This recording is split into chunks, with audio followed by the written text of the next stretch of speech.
नज़्म का उन्वान था जय जय हिंदुस्तान को। रामायण में राम जी ने जो पत्थर छोड़ दिए, उन्हें ना धरती न स्वीकारा न पानी ने। जिस महाराणा प्रताप की आप बात कर रहे हैं, 60 किलो की पोशाक और 80 किलो का भाला, कब तलक आपस में यूं झगड़ा चलेगा, मैं मरूं या तू मरे, इंसान मरेगा। वीर वे प्रणम्य हैं जो शहीद हो गए, देश का हर एक बच्चा बच्चा उधम सिंह बनाएगा। ये देश मेरा है, देश के लोग मेरे हैं, देश की मिट्टी मेरी है। शहीदों को लिखूंगा गर, वतन की शान लिखूंगा, तो दिल जाए इश्क के बदले मैं हिंदुस्तान लिखूंगा। 15 अगस्त 1947 ये वो तारीख है जिस दिन भारत ने आज़ादी की पहली सुबह देखी। आज़ादी के कई मायने खोजे जाते हैं। कई बार आज़ादी मिलने के लिए श्रेय दिया जाता है युद्ध को, कई बार रणभूमि में हुए युद्ध को, तो कई बार मरुभूमि में हुए युद्ध को। लेकिन मेरे हिसाब से एक आज़ादी कलम से भी मिली, और इसी कारण मेरे साथ आज आज़ादी के इस महोत्सव को मनाने के लिए कई साथी कवि हैं। बहुत सारे कवि हैं जिनसे मैं आपको इंट्रोड्यूस करवाऊंगा। सबसे पहले हमारे साथ हर्षवर्धन औरंगाबादी जी हैं, साथ ही मेरे साथ कवि नीलमणि झा जी हैं, बगल में बैठे हैं। कवि विष्णु पांडे जी भी हैं हमारे साथ, वासु पांडे क्षमा चाहूंगा। साथ ही कवि आशीष द्विवेदी जी, और बहुत ही जबरदस्त शायर, इनकी शायरी में पहले भी सुन चुका हूँ जब मैं इनके प्रोग्राम में गया था सोल्ट हाउस में, तो उसमें प्रदीप तिवारी जी भी थे। तो बड़ा सुंदर सुंदर लाइनें हैं, और एक बात का गारंटी दे सकता हूँ कि खूब मौज आने वाली है आज आप लोग, क्योंकि देखिए लेखकों को सुनने के बाद जब तक हुआ और आम ना मिले तब तक मजा नहीं आता। सबसे पहले मैं आप लोगों का स्वागत करूंगा, तालियों से। तो सबसे पहले मैं जाऊंगा हर्षवर्धन औरंगाबादी जी के पास। इनकी कुछ लाइनें वो पढ़ करके मैं सुना दूं आप लोगों को। आखिरी बार गले लगने का मन करता है, मुझे जब देखता है छोड़कर जाने वाला। लेकिन बड़ा सुंदर लाइन है सबसे पहले तो। लेकिन मैं एक बात कहना चाहता हूँ, आज़ादी के मायने आप कैसे देखते हैं, आज़ादी के बारे में क्या समझते हैं, और जो भी आपके शब्दों में। बहरहाल एक नज़्म लिखी थी, नज़्म का उन्वान था जय जय हिंदुस्तान कहो। मैं नज़्म सुनाता हूँ सीधा सीधा। देखिए कि वीरों ने लाज बचाई थी, वीरों ने लाज बचाई थी, सीने पे गोली खाई थी। वीरों ने लाज बचाई थी, सीने पे गोली खाई थी। जब दुश्मन घर में आए थे खुदा ने बंदे भेजे थे, जब दुश्मन घर में आए थे खुदा ने बंदे भेजे थे। नहीं डरा था कोई बंदा दुश्मन के खून से सींची गंगा, नहीं डरा था कोई बंदा दुश्मन के खून से सींची गंगा। जब अंग्रेज़ों की गोली थी, जब अंग्रेज़ों की गोली थी, बस इनकलाब की बोली थी। बोली में जंग का नारा था, नारे पे सब कुछ वारा था। बोली में जंग का नारा था, नारे पे सब कुछ वारा था। वो लगा के नारे झूमे थे, फिर भगत ने फंदे चूमे थे। सबकी आंखें भर आई थी, लाला ने लाठी खाई थी। सबकी आंखें भर आई थी, लाला ने लाठी खाई थी। अमन चैन की देश में आंधी, नाम था जिनका महात्मा गांधी, नाम था जिनका महात्मा गांधी। शेखर ने खुद को मारा था, उनको भी भारत प्यारा था। शेखर ने खुद को मारा था, उनको भी भारत प्यारा था। देश में ऐसे वीर हुए, शमशीर बोलते तलवार को। देखिए कि देश में ऐसे वीर हुए जो तेज धार शमशीर हुए, देश में ऐसे वीर हुए जो तेज धार शमशीर हुए। शमशीरों का क्या कहना था, लहू तो उनका गहना था। वीरों से जो टकराया था निजंश नहीं फिर पाया था, वीरों से जो टकराया था निजंश नहीं फिर पाया था। मचल के चलते थे जब भू पर थर आता था धरती अंबर, कुछ इधर गिरे कुछ उधर गिरे, कुछ शून्य पर जाकर मिलते थे। सीना था या था पत्थर, टूटी थी गोली टकरा कर। सीना था या था पत्थर, टूटी थी गोली टकरा कर। और एक संदेश आज़ादी के मानी पूछे गए थे, एक संदेश जो मैं देना चाहता हूँ कि आज़ादी के मानी समझो, आज़ादी के मानी समझो, उनकी प्रेम कहानी समझो। आज़ादी के मानी समझो, उनकी प्रेम कहानी समझो। जाने कैसे दिल वाले थे, कुर्बान हुए जो मत वाले थे। जब बात आई थी लड़ने की और अंग्रेज़ों से भिड़ने की, वीरों का मिटना आम हुआ जब अपना देश गुलाम हुआ। वीरों का मिटना आम हुआ जब अपना देश गुलाम हुआ। जीवन उनका सारा है, जीवन उनका सारा है, तुमको तो केवल नारा है। नारों पर कुछ जोर लगाओ, थोड़ी हिम्मत और बढ़ाओ। बढ़ा के हिम्मत जान कहो, बढ़ा के हिम्मत जान कहो, फिर जय जय हिंदुस्तान कहो, फिर जय जय हिंदुस्तान कहो। बहुत शुक्रिया, बहुत शुक्रिया। अगली दो पंक्तियां हैं वासु पांडे जी की। उसके हाथ में बाकी क्या रह जाता है, तुमने जिसका हाथ पकड़कर छोड़ दिया। तो बड़ा ही ज़बरदस्त सवाल है, क्या कहेंगे? सबसे पहले तो आज़ादी के मायने आपसे समझना चाहूँगा मैं, और हाथ पकड़ना और हाथ छोड़ना बड़ा अंतर्मन की बात है, क्या कहेंगे? देखिए, सबसे पहले तो जनहित का बहुत बहुत शुक्रिया यहाँ बुलाने के लिए, और स्वतंत्रता दिवस की पूर्व संध्या की आप सभी को बहुत बहुत शुभकामनाएं। और जैसा कि आपका सवाल है कि हाथ पकड़ना या हाथ छोड़ना, मैं गज़ल का विद्यार्थी हूँ, गज़ल का स्टूडेंट हूँ। गज़ल हमेशा इशारों में बात करती है। तो जैसा कि आपने कहा कि हाथ पकड़कर छोड़ दिया, अब किसने किसका हाथ पकड़कर छोड़ा है, किस परिप्रेक्ष्य में छोड़ा है। आपने कहा कि आप मधुबनी से, बिहार से आते हैं, वहाँ से अभी एक कंप्लाइंस हुआ है, हमारी जो केंद्र में सरकार बनी है वहाँ भी काफ़ी हाथ पकड़ने छोड़ने का काम होता है। मैंने जहाँ से अपनी बात कही थी, एक किस्सा आता है हमारे पूर्वजों से कि रामायण में राम जी ने जो पत्थर छोड़ दिए, उन्हें ना धरती न स्वीकारा ना पानी ने, वो वैसे ही तैरते रहे, तो उनके हाथ में क्या बाकी रह जाता है? कुछ भी नहीं। तो ये गज़ल है, अपने इशारे में बात करती है, सबके अपने अपने राम, अपने अपने हिसाब से आप लगाएं। बहरहाल जो स्वतंत्रता की अगर मैं बात करूं, हाँ, तो स्वतंत्रता के साथ भी वही सीन है कि आपकी नज़र में स्वतंत्रता क्या है, आप किस चीज़ को अपनी आज़ादी मानते हैं। मैं लेसन का चैप्टर का नाम भूल रहा हूँ, लेकिन हम सभी ने शायद वो पढ़ा होगा, 12th में, +2 में हमारे रहा था। उसमें एक वाक़या आता है कि जहाँ से मेरी नाक शुरू होती है वहाँ से आपकी स्वतंत्रता खत्म हो जाती है। आप अपनी स्टिक घुमाइए, लेकिन आप उसको तब तक घुमा सकते हैं जब तक मेरी नाक शुरू नहीं हो जाती। अगर वो मेरी नाक पर लग रही है तो फिर वो आपकी स्वतंत्रता नहीं है, आप मेरी स्वतंत्रता का हनन कर रहे हैं। कोई भी का ऐसा काम जो सामने वाले को परेशान करे स्वतंत्रता की श्रेणी में नहीं आ सकता। आप अपना कंट्रीब्यूशन देते हुए देश के लिए जो भी अच्छा काम कर सकते हैं, जो हम सबसे बन पड़ता है वो हम सब करते हैं, जो आप सबसे बन पड़े वो आप सब करें। और मैं ज़्यादा समय ना लेते हुए, पर्याप्त ले चुका हूँ, हालांकि मैं सिर्फ कविता से जोड़ूंगा। और जैसा मैंने कहा कि गज़ल इशारे में बात करती है, और एक जैसे कविता है कि तू है वंशज महाराणा का, फेंक जहाँ तक भाला जाए। नहीं, बात तो मैं बता रहा हूँ आपको, बात क्या है, मैं क्यों गज़ल कहता हूँ, मेरी मजबूरी है। अब आप देखिए कि जिस महाराणा प्रताप की आप बात कर रहे हैं, 60 किलो की पोशाक और 80 किलो का भाला, 40 किलो का मैं, अगर मैं उन पर कुछ लिखने बैठूं, आपको नहीं लगता कि बेईमानी है? उचित बात। अगर वो भाला मैं हाथ उसके नीचे लगा दूं तो शायद मैं अपना हाथ नहीं निकाल पाऊँ उसके नीचे से। मैं उस पर अगर लंबी लंबी फेंकूं तो वो बेईमानी है। और जंग हम क्यों करते हैं ये भी बहुत समझना ज़रूरी है। उसका अभिप्राय क्या है, उसका हम निष्कर्ष क्या चाहते हैं? शांति की स्थापना यही चाहते हैं। शांति स्थापित हो गई तो अब क्या? आपने सबको मार दिया, अब क्या? अब हम प्यार से रहना चाहते हैं। तो मैं प्रेम की बात करता हूँ, मैं मोहब्बत की बात करता हूँ। मैं वहीं से कविता शुरू करता हूँ, सुनिएगा। हम मन की पैरवी करते रहे हैं, हम मन की पैरवी करते रहेंगे। आप दे दीजिए परमवीर चक्र, लेकिन जिसका पिता गया उसको आप परमवीर चक्र देकर उसका पिता नहीं दे पाएंगे। जंग किसी समस्या का हल नहीं है, लड़ाई ही हमारा मसला है, लड़ाई मसले का हल नहीं है।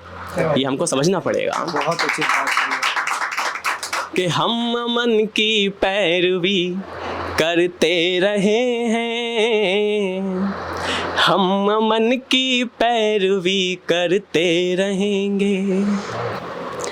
कब तलक आपस में यूं झगड़ा चलेगा, कब तलक आपस में यूं झगड़ा चलेगा।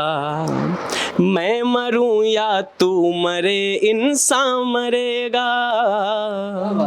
आदमी ही आदमी की जान लेगा, आदमी ही आदमी की जान लेगा। इस तरह से जीत कर भी क्या मिलेगा। आदमी ही आदमी की जान लेगा, इस तरह से जीत कर भी क्या मिलेगा। और मार कर सबको अगर बच भी गए तो आप बना दीजिए पूरी दुनिया को वक्फ बोर्ड, आप बना दीजिए पूरी धरती पर राम मंदिर, क्या रिजल्ट निकलेगा उससे? कि मार कर सबको अगर बच भी गए तो आप तन्हा इस जहां में क्या करेंगे। हम मन की पैरवी करते रहे हैं, हम अमन की पैरवी करते रहेंगे। बहुत शुक्रिया। मतलब सीरियस नोट पे बेहद ही खूबसूरत कविताएं। हम अमन की पैरवी करते रहेंगे। वैसे भी भारत को हमने हमेशा देखा है कि जब युद्ध की बात आती है तो भारत हमेशा कहता है कि अमन पहले स्थापित करना चाहिए, उसके बाद हम किसी और चीज़ पर जाएंगे। खैर, मैं आगे एक और साथी हैं नीलमणि जी, उनसे आपकी मुलाकात करवाऊंगा और वो बड़े ही सुंदर कविताएं लिखते हैं। और ख़ास बात यह है, मैं यहाँ पे क्षेत्रवाद नहीं कर रहा हूँ, हम दोनों साथी मिथिलांचल से ही आते हैं। और मिथिलांचल की अगर मैं बात करूँ तो वहाँ पे बेहद ही बहुत ही फेमस कवि रहे हैं वहाँ के विद्यापति जी। तो सबसे पहले तो आपका बहुत बहुत स्वागत जनहित टाइम्स के इस कार्यक्रम में। और आज़ादी को कैसे देखना है, कैसे समझना है, क्या आज़ादी पूर्णता मिल चुकी है? क्योंकि आज सुबह ही जब मैं न्यूज़ रूम में बैठा था तो मेरे कई साथी मुझसे लगातार सवाल कर रहे थे कि हमें लगता है कि क्या आज़ादी पूर्णता मिल गई है। तो इस चीज़ को लेकर के आप क्या समझते हैं, और कुछ चंद लाइनें आप सुनाएं इसको लेकर के। सर्वप्रथम माँ वीणा पाणी को नमन करता हूँ, जनहित टाइम्स का आभार व्यक्त करता हूँ। मैं सीधे सीधे कविता के माध्यम से आपके सवाल का भी जवाब देता हूँ कि हम कौन लोग हैं, इस देश के निवासी। हमारे यहाँ आपने कहा कि विद्यापति जैसे महान कवि हुए। इस देश ने, इस भूमि ने कई सारे मनीषियों को, कई सारे विद्वानों को जन्म दिया है। तब मैं 4 पंक्तियाँ पढ़ता हूँ, सुनिएगा कि साधकों की साधना में साध्य ही समाहित है, शांति के समस्त संताप जानते हैं हम। ऋषि मुनि ज्ञान और विज्ञान की जो बात हो तो शून्य से अनंत का हिसाब जानते हैं हम। रावण सा रिपु हो या काल क्रूर कंस जैसा, हर युग जीत की बिसात जानते हैं हम। पवन के पुत्र से प्रवीण हो, पाप और पुण्य के प्रताप जानते हैं हम। क्या बात, बहुत शुक्रिया। एक कविता और मैं पढ़ता हूँ, सुनिएगा कि ये हमारे सैनिकों के शौर्य का कलाम है, देशभक्ति पूर्ण उनके जज्बे को सलाम है। राष्ट्र सेवा लोक हित के जो मुरीद हो गए, वीर वे प्रणम्य हैं जो शहीद हो गए। सस्य श्यामल माटी का तिलक जिनके भाल है, सोनित से सिंचित भूमि का रंग आज लाल है। काल के कराल का विकराल रूप देख लो, शत्रु के वक्ष पर तांडव कमाल है। अमर तिरंगा अंबर तक लहराता है, लहराएगा। चंद जयचंद विभीषण से यह देश नहीं बट पाएगा। सरहद पार के बैरी जब भी उधम मचाएंगे, देश का हर एक बच्चा बच्चा उधम सिंह बनाएगा। भारत के लोगों नाज करो, भारत के लोगों नाज करो, भारत की गरिमाओं पर। युग युग से पूजित माँ भारती की अखंड महिमाओं पर।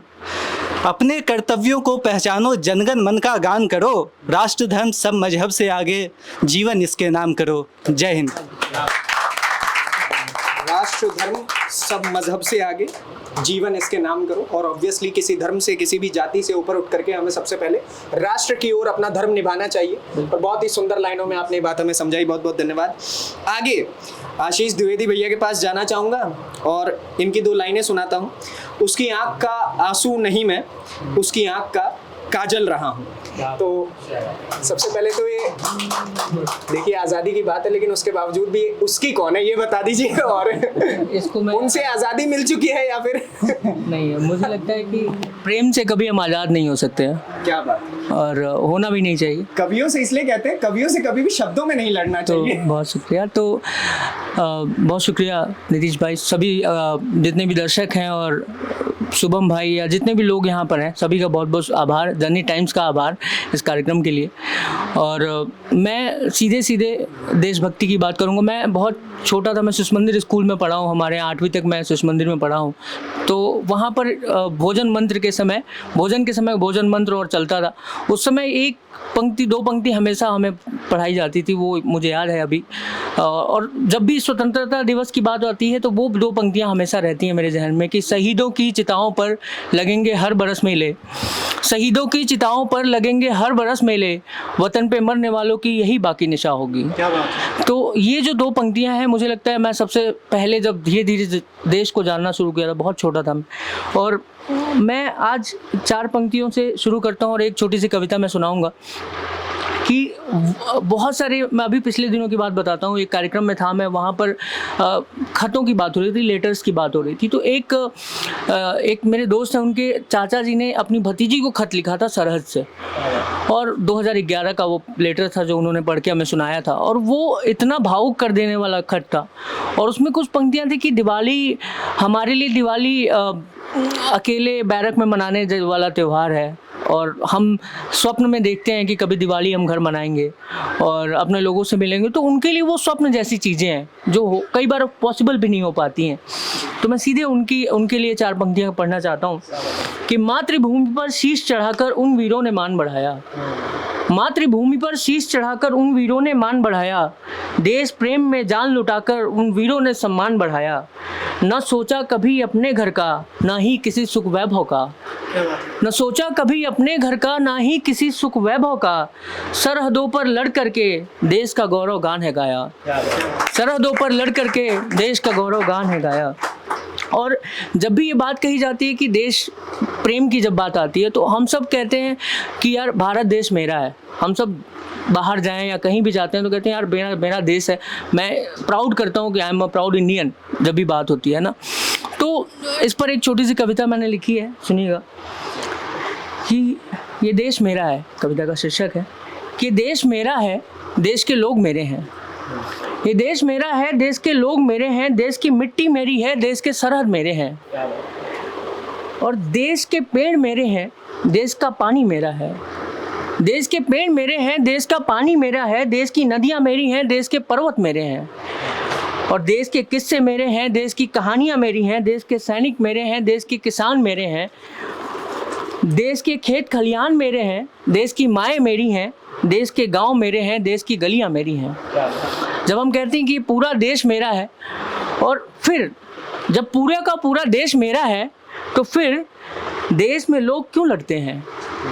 कुछ सवाल कि देश में लोग, जब ये पूरा का पूरा देश मेरा है, तो फिर देश में लोग क्यों लड़ते हैं? देश में लोग भूखे क्यों सोते हैं? देश में लड़कियों की कोई इज्जत क्यों नहीं करता? देश में हिंदू मुस्लिम क्यों होता है? देश में किसान क्यों मरते हैं? देश में सैनिकों की जान की कीमत क्या है? क्यों हम पेड़ों को बचा नहीं पाते? क्यों हम पेड़ों को बचा नहीं पाते? क्यों हम नदियों का हाल बुरा करते हैं?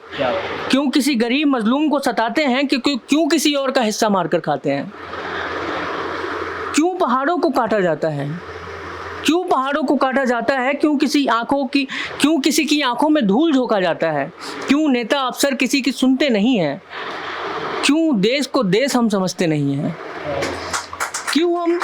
क्यों हम तब ये नहीं सोचते, समझते और कहते हैं कि ये देश मेरा है, देश की मिट्टी मेरी है, देश के लोग मेरे हैं, देश के सरहद मेरे हैं।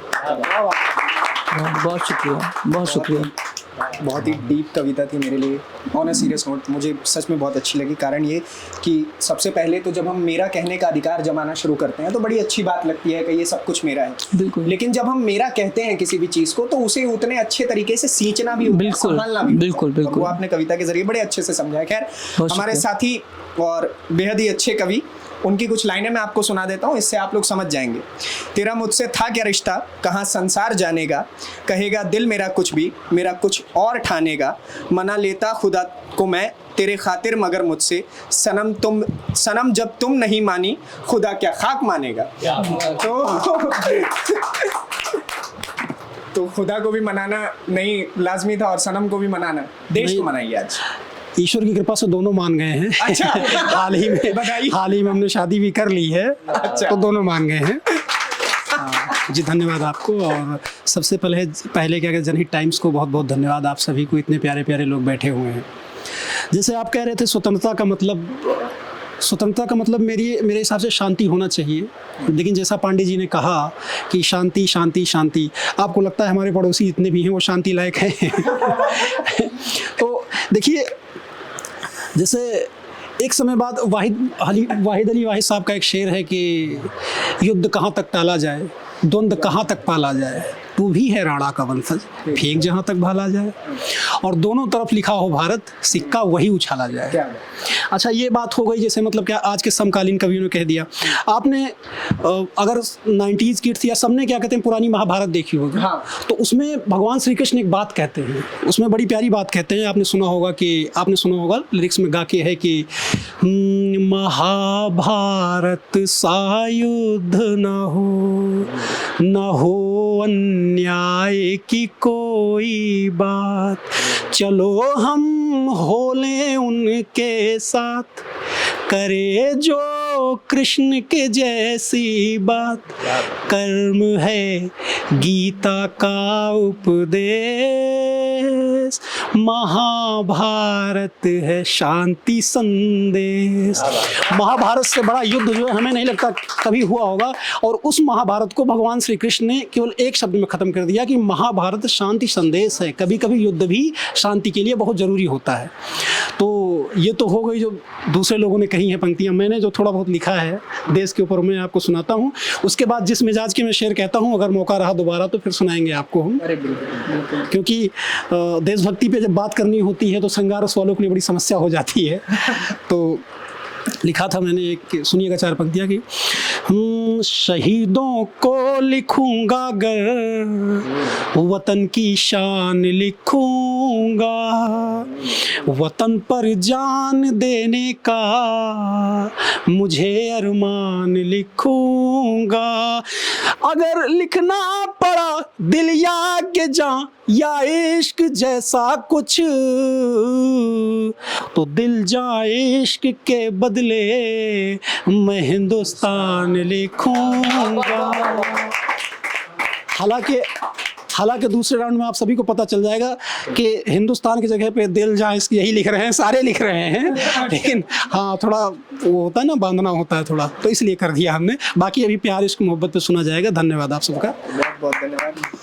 तो आपने अभी तक हमारे साथी कवियों को कुछ इस प्रकार से सुना कि कैसे हिंदुस्तान के प्रति प्रेम दिखाया जाता है। अब मैं कई अपने साथियों से भी आपकी मुलाकात करवाऊंगा जो डायरेक्ट कवियों से बातचीत करेंगे, और साथ ही हकीकत में प्रेम के मायने क्या होते हैं, क्योंकि जब कविता की बात होती है और कवियों की बात होती है, थोड़ा बहुत हम भी लिख लेते हैं कभी कभी, तो उसमें भी कुछ जाया जाएगा प्रेम वाले हिस्से में। तो मैं यहाँ से उठता हूँ और आप लोगों का इजाज़त चाहता हूँ। चलिए। एक कवि हुए बड़े कवि रामधारी सिंह दिनकर। क्या बात है, रामधारी सिंह दिनकर। उन्होंने परशुराम की प्रतीक्षा लिखी थी। उसमें कुछ पंक्तियाँ थी कि कुत्सित कलंक का बोध नहीं छोड़ेंगे, हमारी का रोध अवरोध नहीं छोड़ेंगे, जब तक जीवित हैं क्रोध नहीं छोड़ेंगे, हम बिना लिए प्रतिशोध नहीं छोड़ेंगे। तो वही बात होती है कि जब आप सामने से वार करोगे तो प्रतिशोध की बात आती है, यहाँ पे प्रतिशोध होगा।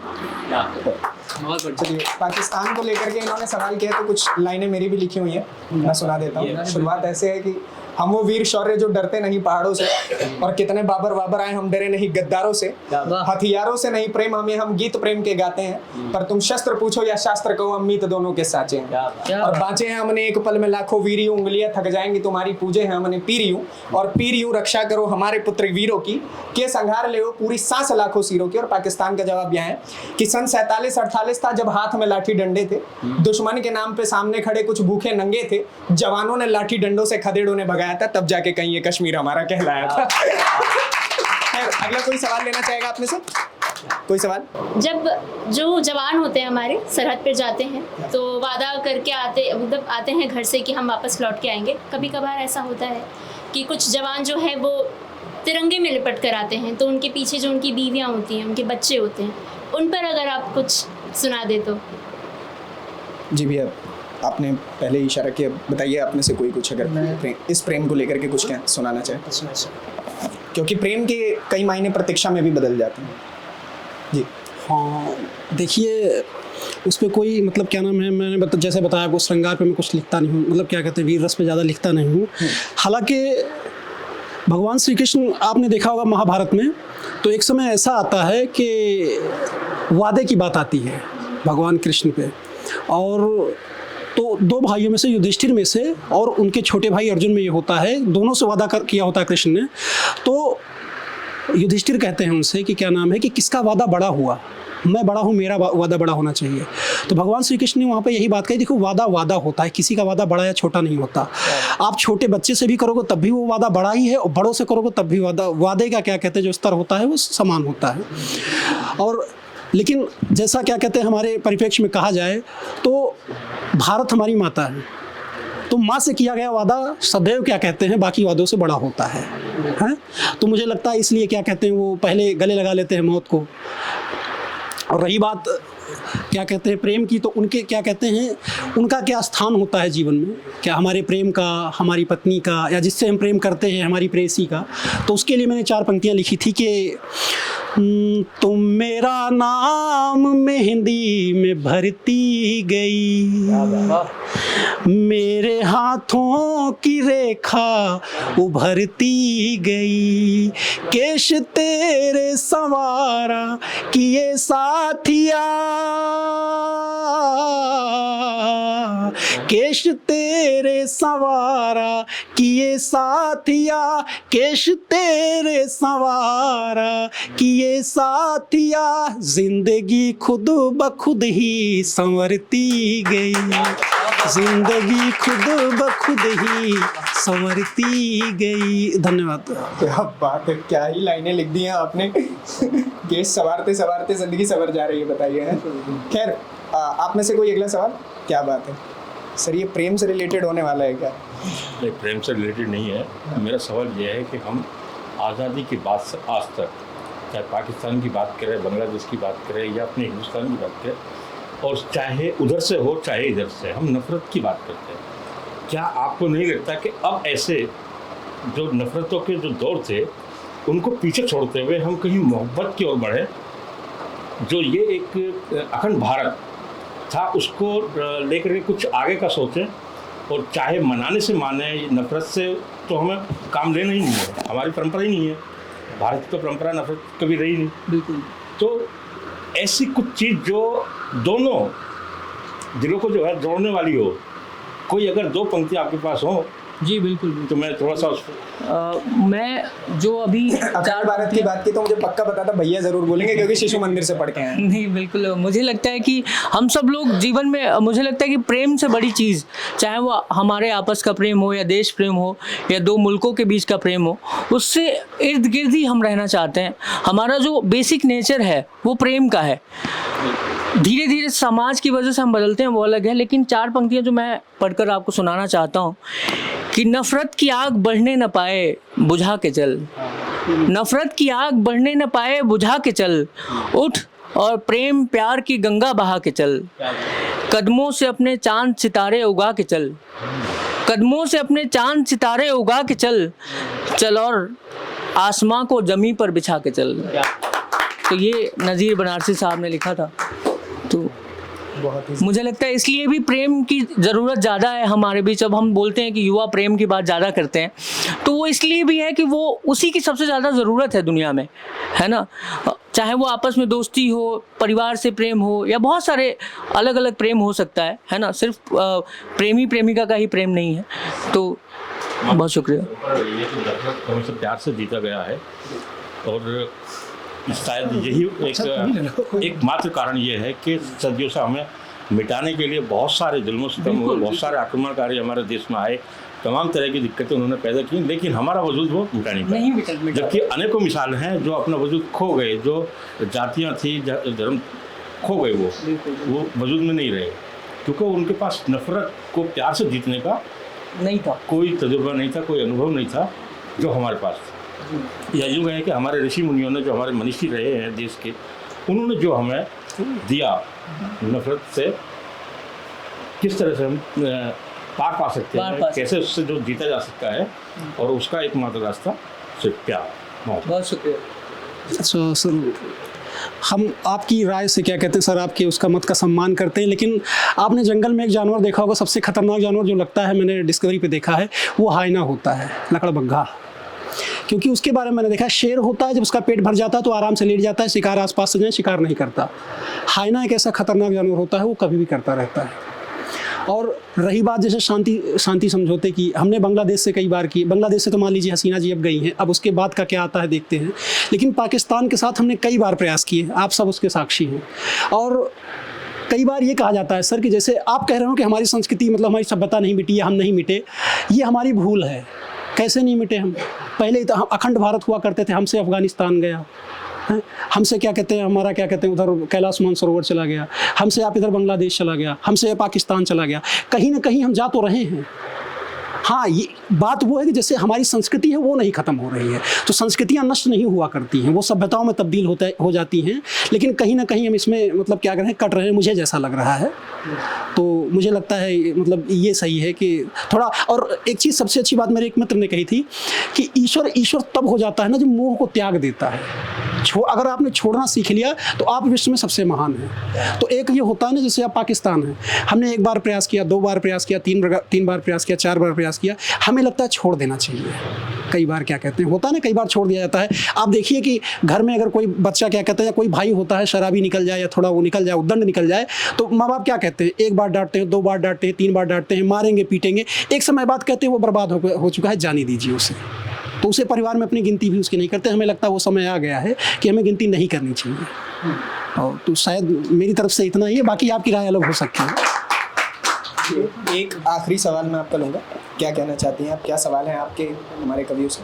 सवाल कुछ नहीं है, थोड़ा सा माहौल को लाइट करने की कोशिश करूँगी क्योंकि बहुत बातें हो गई हैं आज़ादी की, अखंड भारत की। तो एक छोटा सा शेर अभी जस्ट बैठे बैठे मैंने लिख दिया था। परिंदे कहते हैं कि अब बात नहीं होती, परिंदे कहते हैं कि अब बात नहीं होती, जहाँ हम हैं अब वहाँ रात नहीं होती।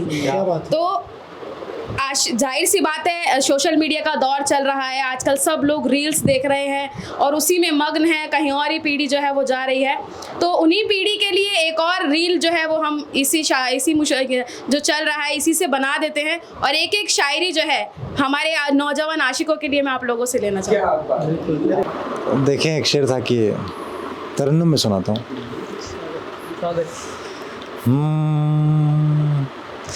क्यों जुदाई का वो इल्ज़ाम हमें देते हैं, क्यों जुदाई का वो इल्ज़ाम हमें देते हैं, क्यों जुदाई का वो इल्ज़ाम हमें देते हैं, क्यों जुदाई का वो इल्ज़ाम हमें देते हैं। हमने सब कुछ किया था रिश्ता बचाने के लिए, हमने सब कुछ किया था रिश्ता बचाने के लिए। इश्क का रोग है, इश्क का रोग बुरा है ये ज़माने के लिए। आज आया हूँ मैं ये सबको बताने के लिए। बहुत शुक्रिया। कुछ और से सुना दें आप अपना। काव्य पाठ ही करो अब बस। एक मतलब और एक शेर देखें कि लड़ रहा है कोई अपनी तकदीर से। तकदीर से लड़ने की बात नहीं होती, किस्मत में जो लिखा है वही होगा। लड़ रहा है कोई अपनी तकदीर से, आप भी लड़िए पाँव की जंजीर से। लड़ रहा है कोई अपनी तकदीर से, आप भी लड़िए पाँव की जंजीर से। और शेर देखे बतौर ख़ास कि तीसरा आ गया बीच में और फिर आप भी लड़िए पाँव की जंजीर से। तीसरा आ गया बीच में और फिर, तीसरा आ गया बीच में और फिर एक रांझा जुदा हो गया हीर से, एक रांझा जुदा हो गया हीर से।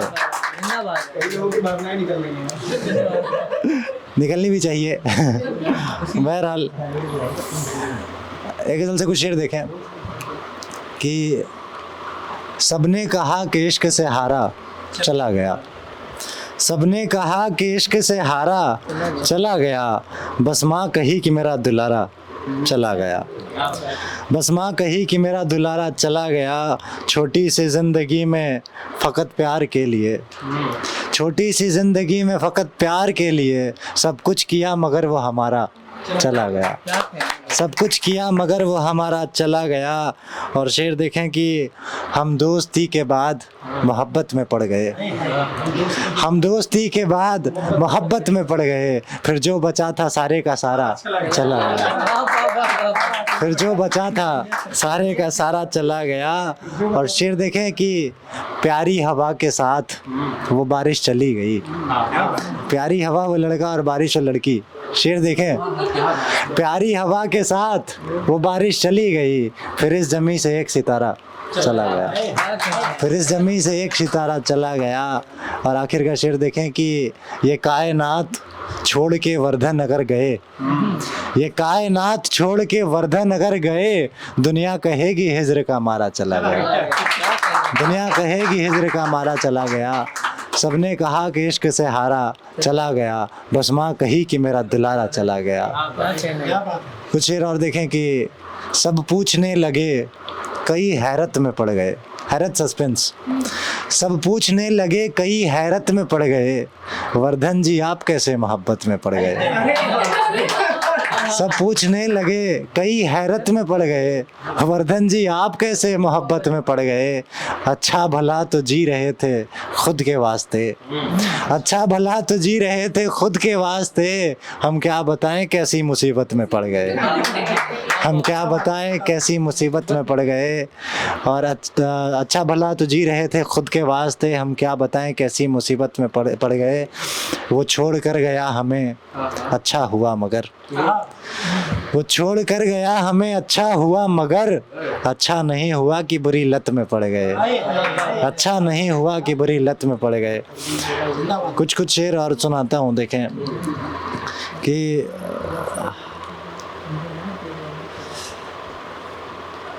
देखें कि मेरा दावा है, मुस्तकबिल एक लफ्ज़ आएगा जिसका अर्थ होता है फ्यूचर।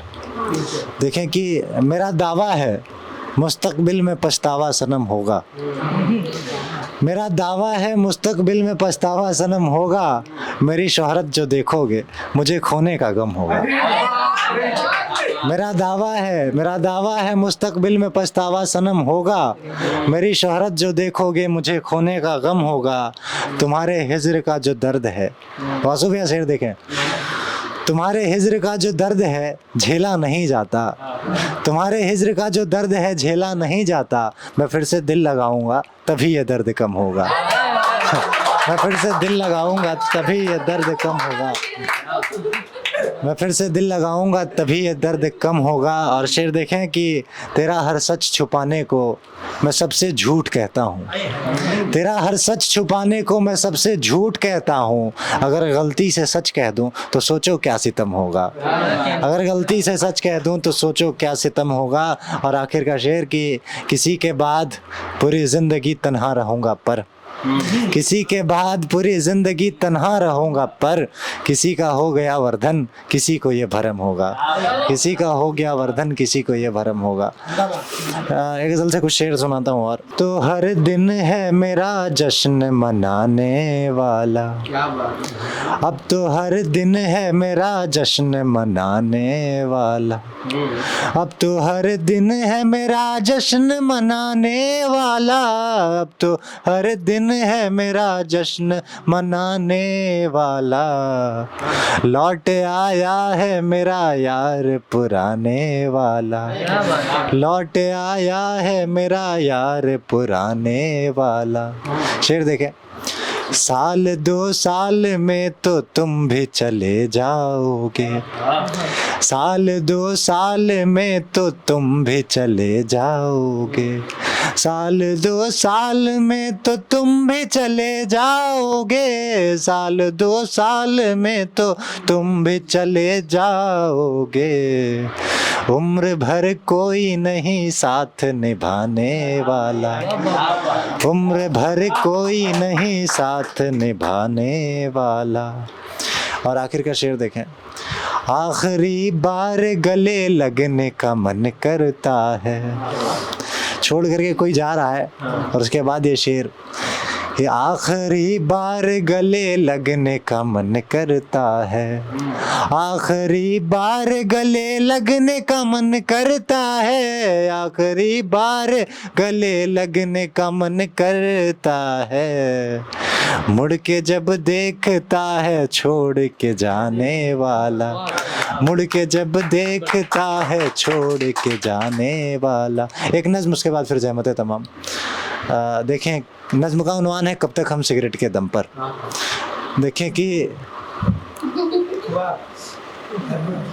जल्दी जल्दी सुनाता हूँ, वक्त का तकाजा है कि घर की चार दीवारी में बस, घर की चार दीवारी में बस, यादों की अलमारी में बस, कुछ तस्वीर पुरानी यादें और जहन में सारी बातें, रक्स किया करती हैं दिन भर, नींद नहीं आती है शब भर, नींद से ही गहरा नाता था, मुझको भी बिस्तर भाता था, लेकिन अब सब बिगड़ गया है, जब से हमदम बिछड़ गया है, तब से बस आंसू आँखों में और हमारी सब बातों में उसकी कमी दिखती है अक्सर, चीखता रहता हूँ रह रह कर, कोई हमें भी पास बुला लो, चैन सुकून से हमें सुला दो, जीवन के हर एक कदम पर, कब तक हम सिगरेट के दम पर जला जला के सुबह करेंगे और तुम्हारी राह तकेंगे, जब जब ये सिगरेट जलती है, जब जब ये सिगरेट जलती है, बस याद तुम्हारी आती है, दर्द दिलों में और आंखें नम, फिर उस चार दीवारी से हम निकल के बाहर चलते हैं,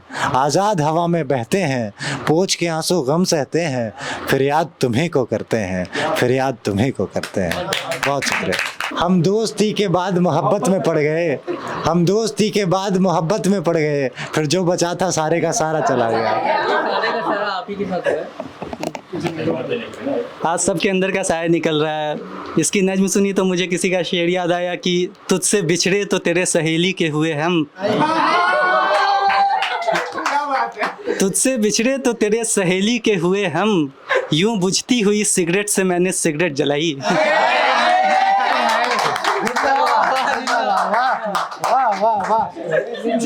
बुझती हुई सिगरेट से हमने सिगरेट जलाई। मैं समझ गया आप लोग क्या सुनना चाहते हैं। कैमरा छोड़ो, काम की बात करते हैं। मोहब्बत में तेरी जाना मैं यूं सरवाइव करता हूँ, तुम्हारे बर्थडे पर जो तुम्हें सरप्राइज करता हूँ। वो ये 12 बजे रात में केक भिजवाता था। मोहब्बत में तेरी जाना मैं यूं सरवाइव करता हूँ, तुम्हारे बर्थडे पर जो तुम्हें सरप्राइज करता हूँ। घुमाने तक के पैसे दोस्तों से मांग लाता हूँ, घुमाने तक के पैसे दोस्तों से मांग लाता हूँ। कभी ओला कभी उबर कभी इन ड्राइव करता हूँ। ये मैंने नहीं किया। 4 पंक्तियाँ और सुनिए। तुम अभी कमाते भी तो नहीं हो।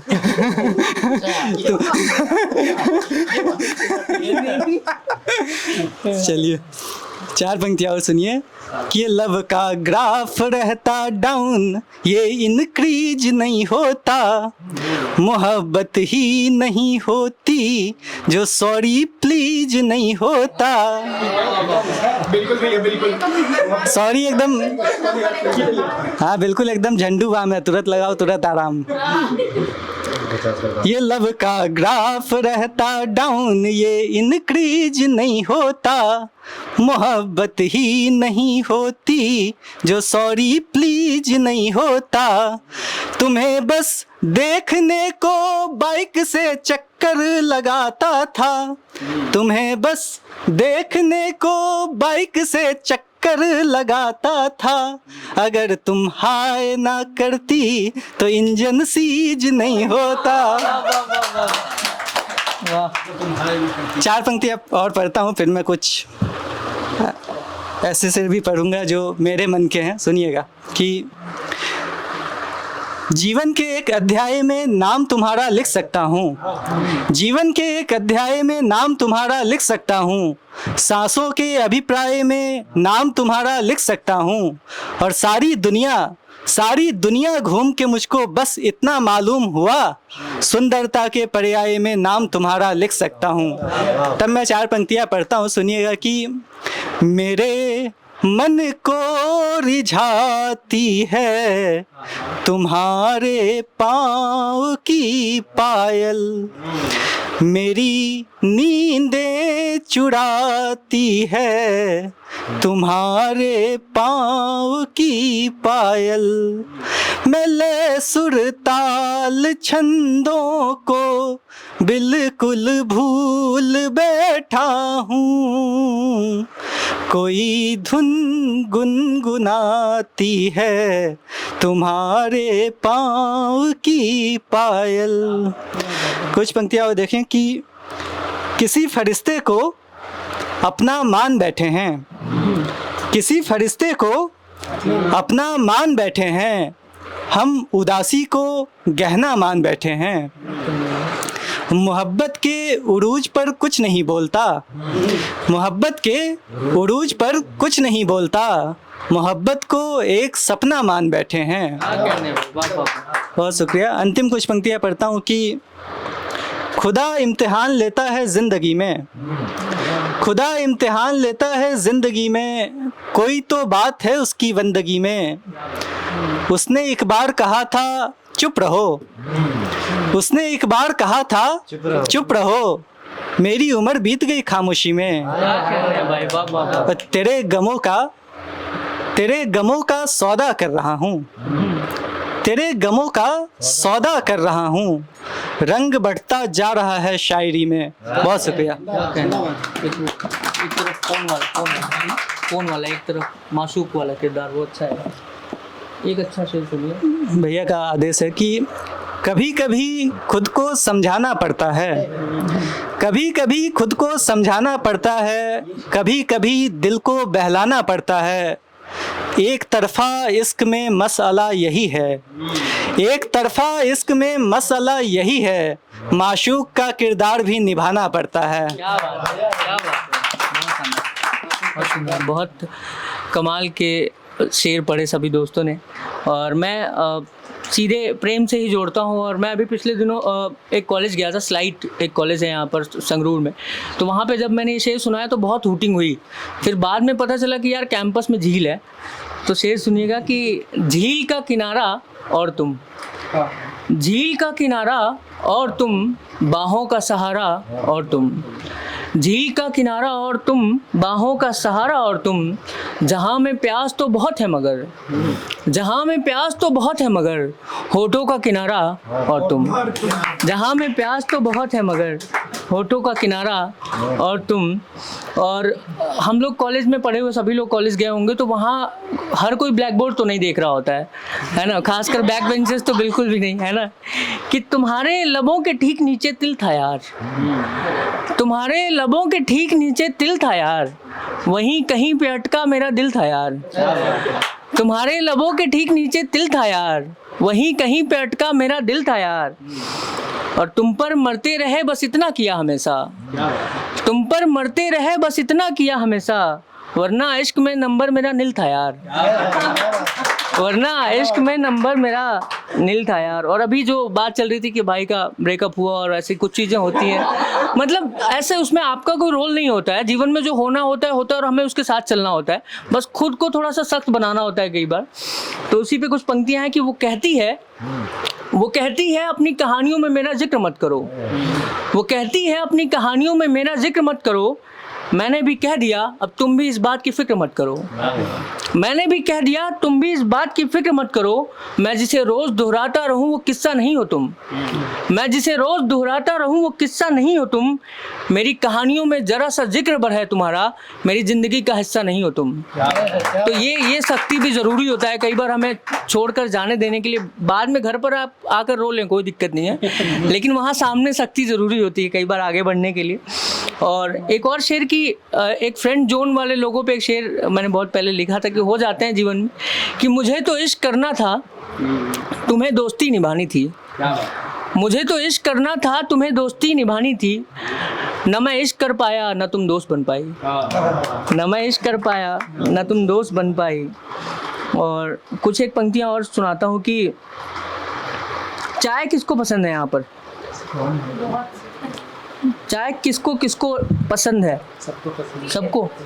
तो एक गज़ल मैं सुनाता हूँ आपको, लास्ट में एक काफिया रदीफ आएगा, चाय पी, है ना, वो आपको दोहराना है कि जब ख्याल आया तुम्हारा चाय पी, जब ख्याल आया तुम्हारा चाय पी, बाल नोचे खून थूका चाय पी, जब ख्याल आया तुम्हारा चाय पी, बाल नोचे खून थूका चाय पी, कहते थे अब क्यों मिलेंगे उनसे हम, कहते थे अब क्यों मिलेंगे उनसे हम, मिलते ही सब दुखड़े गाए चाय पी, मिलते ही सब दुखड़ा गाया चाय पी, और सोचते थे नौकरी भी कर ले हम, सोचते थे नौकरी भी कर ले हम, शायरी की दिल लगाया चाय पी, शायरी की दिल लगाया चाय पी, और कुछ और शेर की, कुछ बातें की और तुम ही में खो गए हम, कुछ बातें की और तुम ही में खो गए हम, बातें करते करते जाने कब सो गए हम, बातें करते करते जाने कब सो गए हम, और तुमसे मिलकर साथ तमाशा करना था, तुमसे मिलकर साथ तमाशा करना था, तुमसे मिलकर आप तमाशा हो गए हम, तुमसे मिलकर साथ तमाशा करना था और तुमसे मिलकर आप तमाशा हो गए हम। और बहुत अच्छा सुन रहे हैं आप लोग। और कुछ और शेर सुनाता हूँ कि ये कैसे लोग हैं हंसते जा रहे हैं, ये कैसे लोग हैं हंसते जा रहे हैं, बस मुझी को रोना पड़ रहा है, जिसने जिसको चाहा पा लिया यहाँ, जिसने जिसको चाहा पा लिया यहाँ, मुझे खुद को भी खोना पड़ रहा है, मुझे खुद को भी खोना पड़ रहा है। और कुछ और एक दो कविताएं सुनाता हूँ आपको। मेरी एक किताब है प्रेम का प्रमेय, उस किताब से भी मैं एक कविता आपको सुनाता हूँ। उसमें एक जो अभी तिल पर एक बात कर रहा था, उसमें भी एक छोटी सी कविता है, वो भी सुना देता हूँ कि तुम्हारे मतलब तिल विशेषज्ञ नहीं बुलाएगा कोई मुझे, लेकिन फिर भी मैंने लिखा है, अब क्या ही कर सकते हैं। आनंद होता तिल को देखने के लिए सेकंड बैठ के बैठता था, वहाँ से वो साफ। देखिए जीवन से उठे हुए, जीवन से उठाए हुए कविताएं कि तुम्हारे होठों के जो ठीक नीचे ये काला तिल है उसे छुपा कर रखा करो, तुम्हारे होठों के ठीक नीचे ये जो काला तिल है उसे छुपा कर रखा करो, जब भी मैं इन्हें देख लेता हूँ ब्रह्मांड का केंद्र मुझे यही प्रतीत होता है, जब भी मैं इन्हें देख लेता हूँ ब्रह्मांड का केंद्र मुझे यही प्रतीत होता है, और फिर मेरी भूगोल के अध्यापक से लड़ाई हो जाती है। बहुत शुक्रिया। और वाह,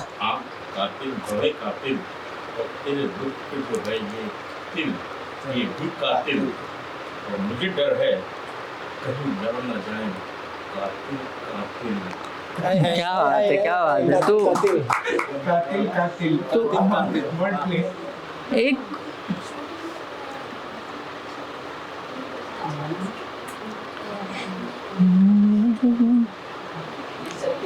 एक तरन्नुम में कुछ पढ़ के मैं सुनाता हूँ और फिर मैं कि अपने काव्य पाठ की ओर बढ़ूंगा कि तुम मिले जब हमें जिंदगी मिल गई, एक दिया जल पड़ा रोशनी मिल गई, तुम मिले जब हमें जिंदगी मिल गई, एक दिया जल पड़ा रोशनी मिल गई। असल में जो हमारा जीवन है ना, हम सब लोग प्रेम ढूंढते हुए लोग हैं। मुझे लगता है कि हम सबका जीवन अपने प्रेम की तलाश करने में निकल जाता है। चाहे हम जीवन में जो भी कुछ हासिल कर लें, मुझे लगता है कि आप जीवन में जो कुछ भी बन जाए और आपको फ़ोन करके बताने के लिए कोई ना हो कि मैंने ये हासिल किया है, और शायद हम उसी की तलाश में लगे रहते हैं आजीवन। और ये बहुत सुंदर चीज़ है कि प्रेम को तलाशने में भी हम प्रेम का बहुत इस्तेमाल करते हैं। तो प्रेम में हुआ रहना मतलब मेरी एक कविता है कि उसकी एक पंक्ति है कि प्रेम में होना और उसका मिल जाना ये ज़रूरी नहीं है। ये सबसे सुंदर बात है कि कोई आपसे कहे कि आप प्रेम में हो, है ना, तो वो प्रेम में होना ही अपने आप में इतना सुंदर होता है। तो तुम मिले जब हमें जिंदगी मिल गई, एक दिया जल पड़ा रोशनी मिल गई, हमने की थी प्रतीक्षा बड़ी देर तक, हमने की थी प्रतीक्षा बड़ी देर तक, तुम जरा सा दिखे रोशनी मिल गई तुम, हमने की थी प्रतीक्षा बड़ी देर तक, तुम जरा सा दिखे हर खुशी मिल गई। और हमने छेड़ा अकेले था जिस राग को, हमने छेड़ा अकेले था जिस राग को, तुम मिले तो लगा रागिनी मिल गई। हमने छेड़ा अकेले था जिस राग को, तुम मिले तो लगा रागिनी मिल गई। और हमारे जीवन में सबसे महत्वपूर्ण वो लोग होते हैं जो उन दिनों में हमसे मिलते हैं जब हमें वाकई किसी की ज़रूरत होती है जीवन में, है ना। कि हमको घेरे हुए थी उदासी बहुत, हमको घेरे हुए थी उदासी बहुत, तुमसे नजरें मिली जिंदगी मिल गई, तुम मिले जब हमें जिंदगी मिल गई, एक दिया जल पड़ा रोशनी मिल गई। बहुत शुक्रिया दोस्तों। आखिर के दो शेर मेरे परिचय के और मैं सुनाकर आगे देता हूँ कि खुशी से जंग है उदासी का, खुशी से जंग है उदासी का, ये भी कोई ढंग है उदासी का, खुशी से जंग है उदासी का, ये भी कोई ढंग है उदासी का, हम पे बस एक रंग फपता है, हम पे बस एक रंग फपता है और वो एक रंग है उदासी का, हम पे बस एक रंग फपता है वो एक रंग है उदासी का। बहुत शुक्रिया। और थोड़ा सा आनंद लेते हैं महफिल का। और मैं ज़्यादातर क्या नाम है ऐसी कविताएं लिखता हूँ या ऐसे मुक्तक लिखता हूँ जो मतलब दिल टूटे हुए लोगों का होता है। उसका कारण ये होता है कि वो संख्या में ज़्यादा होते हैं। हमें लगता है 100 में से 1-2 का प्यार मुकम्मल हो पाता है तो बाकी 98 ऑडियंस मेरी हो जाती है, तो उसके लिए मुझे काम करना होता है। तो एक मुक्तक देखिएगा, उसका मैंने लिखा था, जैसा भाई ने भी परिचय दिया था मेरा, नीतीश ने। तेरा मुझसे था क्या रिश्ता, कहाँ संसार जानेगा, कहेगा दिल मेरा कुछ भी, तेरा कुछ और ठानेगा, मना लेता खुदा को मैं तेरी खातिर, मगर मुझसे सनम जब तुम नहीं मानी, खुदा क्या खाक मानेगा। सनम जब होता है ना मोहब्बत में, एक समय ऐसा आता है कि दोनों तरफ में से किसी से भी कहा जा सकता है कि आपको ईश्वर मुझसे अच्छा देगा। हाँ, तो वही होता है ना कि आप तो मान नहीं रहे हो, हम ईश्वर को मनाने जाएं। और इसी श्रेणी का दूसरा मुक्तक देखिएगा कि याद तेरी जब कभी आई अकेला कर गई, याद तेरी जब कभी आई अकेला कर गई, देख कर तस्वीर तेरी हर उदासी मर गई, प्रेम की कॉपी के मेरे पृष्ठ खाली थे सभी, प्रेम की कॉपी के मेरे पृष्ठ खाली थे सभी, बस तुम्हारा नाम लिखा और कॉपी भर गई, बस तुम्हारा नाम लिखा और कॉपी भर गई। तेरी जब याद आती है तेरी खुशबू महकती है, तेरी जब याद आती है तेरी खुशबू महकती है, कहीं कंगन खनकता है कहीं चूड़ी खनकती है, तुम्हारे पाँव की पायल से एक घुंघरू चुराया था, अभी तक पर्स में मेरे तेरी पायल छनकती है, अभी तक पर्स में मेरे तेरी पायल छनकती है। और भाई के लिए, भाई ने कहा कि मतलब जैसी चीज़ें रही मैंने कहा ना आप मेरे लिए 90 संख्या बल हो 98 वाले तो मैं आप ही को टारगेट करूंगा ना, बाकी सबकी व्यक्तिगत लाइफ का मैं पता नहीं है, आपका पता चल गया क्योंकि आपका दर्द ज़्यादा था। कि करना क्या चाहिए कि उसे अपना बनाने की तमन्ना छोड़ दूंगा मैं, मोहब्बत में बिछड़ने की कहानी जोड़ दूंगा मैं, सजा उसको दगाबाजी की हरगिज दे न पाऊंगा।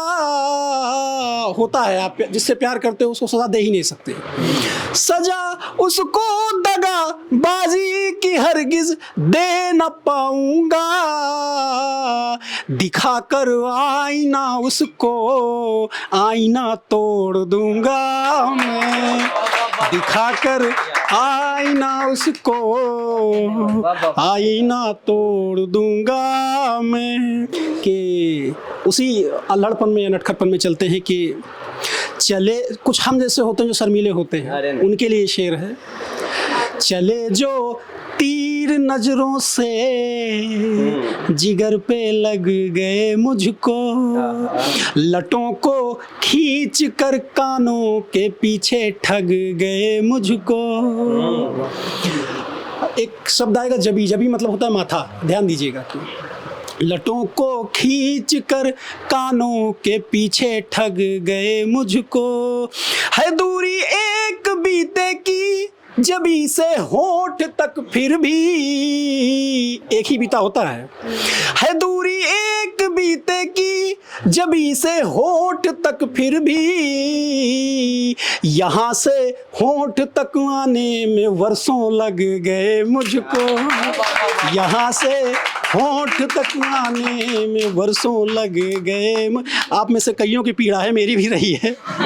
अब हाँ, अब नहीं सबके साथ नहीं होता। हम एक्चुअली 90s, हम लोग 90s किड है ना, हम 90 वाले हैं, हम आज भी वही गाना सुनते हैं, क्या कहते हैं, सांसों की ज़रूरत है जैसे। तो उसके लिए ये मुक्तक था। और एक मुक्तक और पढ़ के मैं अपना स्थान लूँगा कि एक शादी में क्या कहते हैं, एक प्रोसेस होता है, आपने देखा होगा कि सबसे नीचे आपका हाथ रहेगा, उसके ऊपर कन्या का हाथ रहता है, उसके ऊपर 5 सुपारी रखा जाता है। तो उसके लिए मैंने लिखा है कुछ कि उसे बाहों में भर के पान पत्ता छू लिया मैंने, लगा ज्यों चांद सूरज को इकट्ठा छू लिया मैंने, लगा ज्यों चांद सूरज को इकट्ठा छू लिया मैंने, फलक छूना था हाथों से लगी थी शर्त अपनों से, उछलकर जान का उड़ता दुपट्टा छू लिया मैंने।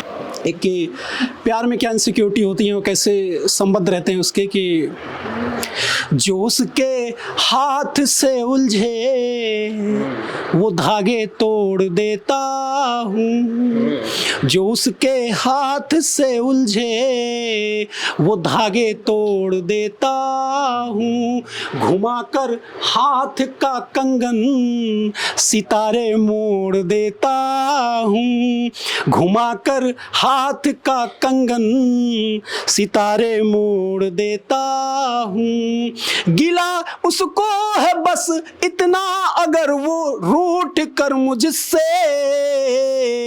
छुड़ाती है कलाई तो कलाई छोड़ देता हूँ, छुड़ाती है कलाई तो कलाई छोड़ देता हूँ। बहुत बहुत धन्यवाद आप सभी का, जनहित टाइम्स का। मेरे कहने पे आई वो छुहारे बांट दो सब में। छुहारा होता है एक, मतलब क्या कहते हैं, मुस्लिम कम्युनिटी में शादी होती है तो जब निकाह तीनों मतलब दोनों तरफ से हो जाता है कबूल तो फिर छुहारा बांटा जाता है मिष्ठान एक तरह से। तो उसी परिप्रेक्ष्य में देखिएगा, मेरे कहने पे आई वो छुहारे बांट दो सब में, यही अपनी कमाई सो छुहारे बांट दो सब में, भरी महफिल मुकर्रर जब वो बोली दोस्त सब बोले, मिली भाभी बधाई हो छुहारे बांट दो सब में, मिली भाभी बधाई हो छुहारे बांट दो सब में। बहुत बहुत धन्यवाद आप सभी का, धन्यवाद। क्या बात है, पहले तो आप लोग अपने लिए जोरदार तालियां बजाइए एक बार। मतलब अगर सुनने वाले 10 भी हों और अच्छा सुन रहे हों तो मन करता है सुनाने का। मैं पिछली 3-4 रातों से जागा हुआ, मैं बैठा बैठा रास्ते में यही सोच रहा था आते हुए कि मैं कैसे बैठूंगा, कैसे सुनूंगा, कैसे सुनाऊंगा। लेकिन आप सब ने जो ऊर्जा का संचार हम सभी में किया है, इसके लिए आप सभी प्रशंसा के पात्र हैं। खैर, ये तो हो गई सारी फॉर्मेलिटी की बातें, करनी पड़ती हैं। नहीं, जिसके यहाँ जाओ लिफाफा तो देना पड़ता है, लिफाफा ना दे पाओ तो बातें कर लो, कुछ तो करो। खैर, मैं भी समझ गया कि आपका टेस्ट कैसा है और मैं बिल्कुल आपकी ही बिरादरी का आदमी हूँ।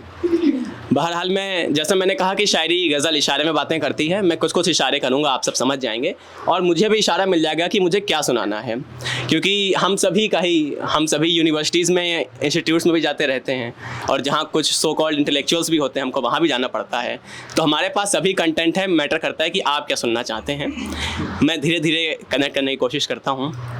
एक शब्द आता है उल्फत, मतलब प्रेम, और मिसरा मतलब पंक्ति, लाइन। वहाँ तक नहीं पहुँचेंगे, आप परेशान नहीं हो।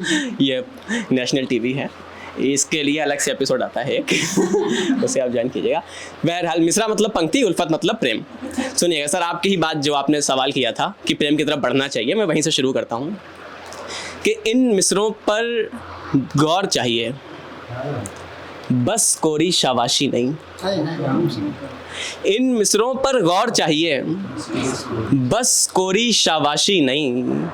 उल्फत जन्नत ले जाएगी, कोई काबा काशी नहीं। इन मिसरों पर गौर चाहिए, बस कोरी शाबाशी नहीं। उल्फत जन्नत ले जाएगी, कोई काबा काशी नहीं। और मैंने इसको जी रखा है, सो हक से कह सकता हूँ। जो सर ने 18 साल की बात कही, मैंने कहा 30 साल पहले सर भी 18 साल के थे। ये सर मिसरे आपके लिए कि इन मिसरों पर गौर चाहिए, बस कोरी शाबाशी नहीं। उल्फत जन्नत ले जाएगी, कोई काबा काशी नहीं। मैंने इसको जी रखा है, सो हक से कह सकता हूँ। बाजी राव ने मस्तानी से इश्क किया, याशी नहीं। मैंने इसको जी रखा है, सो हक से कह सकता हूँ। बाजी राव ने मस्तानी से इश्क किया, अय्याशी नहीं। गाना वाला बिल्कुल एक गाना है बॉलीवुड का, मुझको राणा जी माफ़ करना गलती मारे से हो गई। मैं कोई फेमिनिस्ट नहीं हूँ, लेकिन उसका विरोधी भी नहीं हूँ, पर एक तटस्थ होने के नाते एक बात है। बच्ची कह रही है कि भाई मुझसे गलती हो गई, बहनोई भी था पिया जितना लंबा, वो धोखा हो गया, सो गई बेचारी, मान रही है ना अपनी गलती। आप सालों से उसी से सवाल कर रह गए। आपकी पुरुषवादी सोच देखिए, आपका बहन अगर उसका बहनोई छत पर सो रहा है जहां राणा जी को होना चाहिए था, रात भर राणा जी कहाँ हैं ये कोई पूछ ही नहीं रहा है। मैंने कुछ करने की कोशिश की है, मेरा दायित्व तो बनता है, मुझसे जब बन पड़ा मैंने किया कि माना मुझसे भूल हुई, माना मुझसे भूल हुई, पर कोई तो पूछे राणा जी। माना मुझसे भूल हुई, पर कोई तो पूछे राणा जी। मैं शब भर बहनोई संग थी, आप कहाँ थे राणा जी।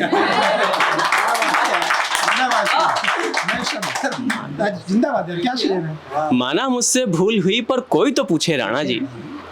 मैं शब भर बहनोई संग थी, आप कहाँ थे राणा जी।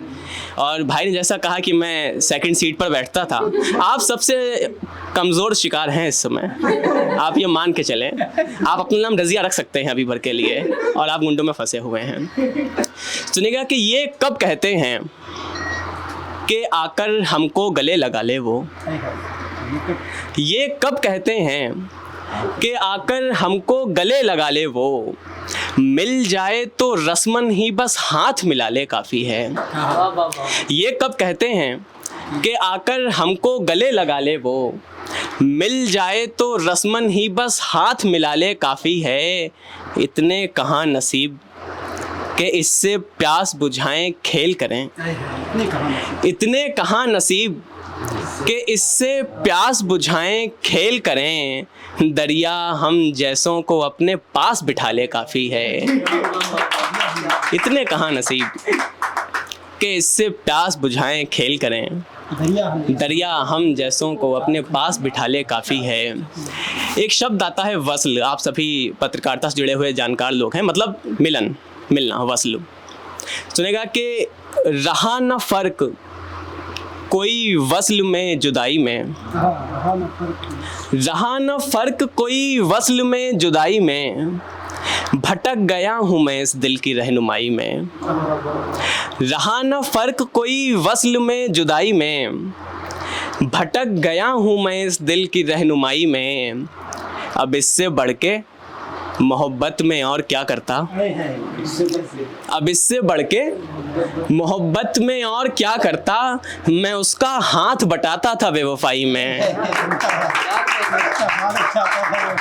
अब इससे बढ़ के मोहब्बत में और क्या करता, मैं उसका हाथ जो बन पड़ा हमने किया। देखो सुनेगा कि आप बहुत अच्छा सुन रहे हैं, देखिए यकीन आप बहुत अच्छा सुन रहे हैं। मेरा मन है कि मैं वो चीज़ें भी सुनाऊं जो मेरे मन की हैं।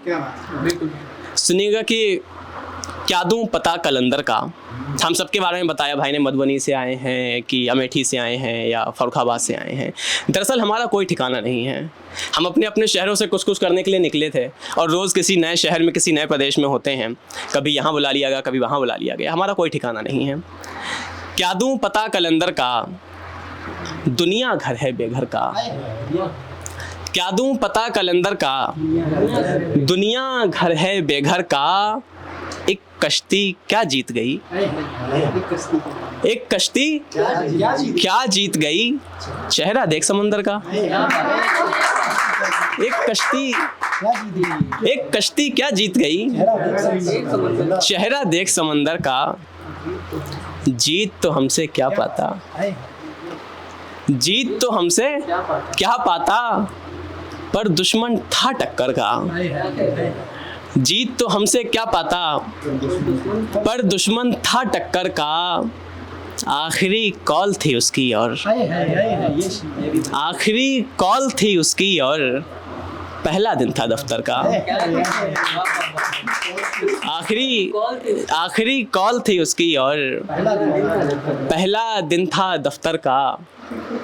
मुझे ये गज़ल बाद में पढ़नी थी, हालांकि मैं पढ़ देता हूँ, आप इंटरलेट कर लीजिएगा कि आखिरी कॉल थी उसकी और पहला दिन था दफ्तर का। वो जो मेरी जान था अब, वो जो मेरी जान था अब, हल है किसी के बिस्तर का। वो जो मेरी जान था अब, हल है किसी के बिस्तर का। आप तो बाहर ले आए झगड़ा घर के अंदर का। आप तो बाहर ले आए झगड़ा घर के अंदर का। जैसे तुमको पता नहीं हाल तुम्हारे दिलबर का। जैसे तुमको पता नहीं हाल तुम्हारे दिलबर का। आखिरी कॉल थी उसकी और पहला दिन था दफ्तर का। कट्टे खंजर। बहुत शुक्रिया। एक कथा है, कथा मुक्तक भी जिसको हिंदी में बोलते हैं, मुक्तक का उर्दू रूपांतरण कथा, कि इतने गहरे उतर गया हूँ दरियाए दर्दे दिल में। इतने गहरे उतर गया हूँ दरियाए दर्दे दिल में। हाथ पकड़ कर खींच ले वरना डूब के भी मर सकता हूँ। इतने गहरे उतर गया हूँ दरियाए दर्दे दिल में।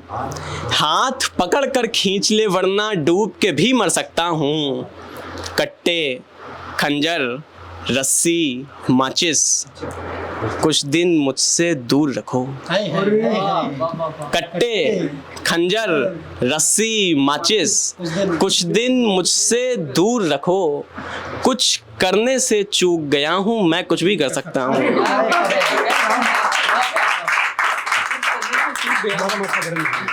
कट्टे खंजर रस्सी माचिस कुछ दिन मुझसे दूर रखो। कुछ करने से चूक गया हूँ मैं कुछ भी कर सकता हूँ। और गज़ल जो मैंने कहा मुझे शेर बाद में पढ़ना था, जो पहले गज़ल पढ़नी थी उससे कुछ मैं बिल्कुल अगर इन्होंने मारना पीटना भगाना शुरू नहीं किया मैं ज़रूर पढ़ूंगा, क्योंकि तुम्हारा तरन्नुम सुन चुके हैं पहले। बहरहाल मुझे जो गज़ल पहले पढ़नी थी सुनेगा। एक शब्द आता है मरहला, मतलब समस्या। किसी के मरहले का हल नहीं है, तो फिर ये कायदे का हल नहीं है, किसी के मरहले का हल नहीं है, तो फिर ये कायदे का हल नहीं है। यहाँ उम्मीद का सूरज उगाओ, यहाँ उम्मीद का सूरज उगाओ, दिया इस ताकचे का हल नहीं है। यहाँ उम्मीद का सूरज उगाओ, दिया इस ताकचे का हल नहीं है। जो शेर जिसके लिए मैंने गज़ल शुरू की कि दिया इस ताकचे का हल नहीं है, ये लड़की जान है साहब हमारी, ये लड़की जान है साहब हमारी, ये लड़की बिस्तरे का हल नहीं है, ये लड़की जान है साहब हमारी, ये लड़की बिस्तरे का हल नहीं है। हमारा एक ही तो मसला है, हमारा मैम कही थी पाकिस्तान के ऊपर कुछ सुना दीजिए।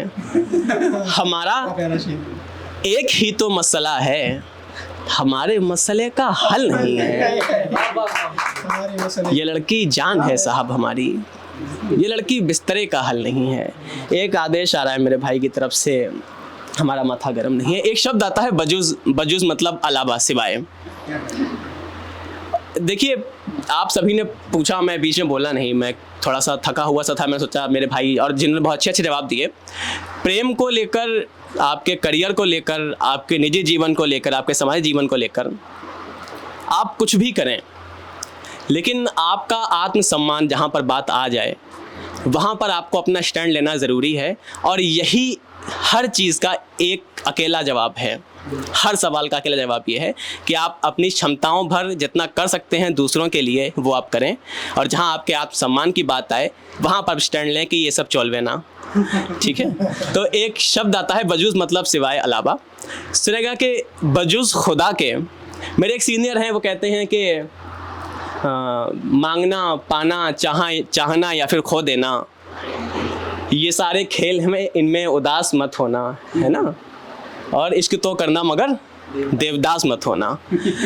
तो सुनिएगा कि बजूज खुदा के किसी का हम पर करम नहीं है, ये कम नहीं है। बजूज खुदा के किसी का हम पर करम नहीं है, ये कम नहीं है। किसी का सजदा जमीं पर अपनी रकम नहीं है, ये कम नहीं है। बजुज़ खुदा के किसी का हम पर करम नहीं है, ये कम नहीं है। किसी का सजदा जमीं पर अपनी रकम नहीं है, ये कम नहीं है। हमारी चुप्पी ही है गनीमत, वगरना ये जो किया है तुमने। हमारी चुप्पी ही है गनीमत, वगरना ये जो किया है तुमने। यकीन मानो हमारा माथा गरम नहीं है, ये कम नहीं है। हमारी चुप्पी ही है गनीमत, वगरना ये जो किया है तुमने। यकीन मानो हमारा माथा गरम नहीं है, ये कम नहीं है। और मैं हाँ, एक आप सभी जानते हैं हिज्र मतलब सेपरेशन, जुदाई, कि अपने पाले में मुकद्दर तो नहीं आ सकता, अपने पाले में मुकद्दर तो नहीं आ सकता। हिज्र की शब वो मेरे घर तो नहीं आ सकता, अपने पाले में मुकद्दर तो नहीं आ सकता। हिज्र की शब वो मेरे घर तो नहीं आ सकता। देखने वाले तेरी दीद के सदके, लेकिन वो एक तस्वीर हम सभी के मोबाइल में होती है। देखने वाले तेरी दीद के सदके, लेकिन कोई तस्वीर से बाहर तो नहीं आ सकता। देखने वाले तेरी दीद